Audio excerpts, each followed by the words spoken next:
We could Valenzona. Here comes Cabanero. Attacking. Finishing once again is Leyte Sherholmes. That time attacking that rim aggressively, Cabanero. Mga kuya nila. And we shall see that one. Cabanero. Leyte, first possession of our second half. Cabanero for three. Sends that baby. Patalin Hug now with back-to-back threes to start the third quarter. Cabanero. Manning the point guard duties. The pick from Balage. Cabanero attacks. Puts it in once again. That's always a tough cover. Yeah, not that time. Rebound by Castro. Here comes Cabanero running the race.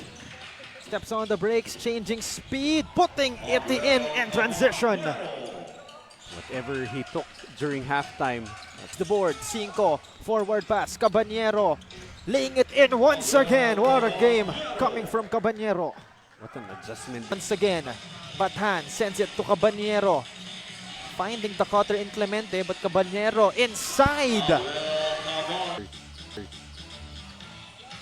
Cabanero picked up by Zamoras. Cabanero reverse lay-in is good by Cabanero. 12 points in the quarter.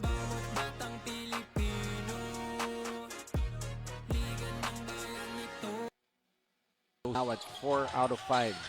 A bad time to 20 points and 5 rebounds, Nixon Cabanero of the latest Sherholmes. Nixon, gaano ka-importante sa'yo ang maging best player of the game ngayon, especially it was a very close game? Ano po, nagtiwala lang ako sa mga coaches, tas mga teammates ko rin po, tas kay God po. Tas yun lang po.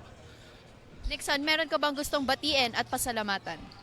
Salamat ako sa mga coaches ko, tas mga teammates ko, saka sa mga yung Kuya Nick ko, yung Kuya Nick Dom, Nicolay, and Nicodem, tas nanay, saka tatay ko po, tas si Ate Crisilda po, tas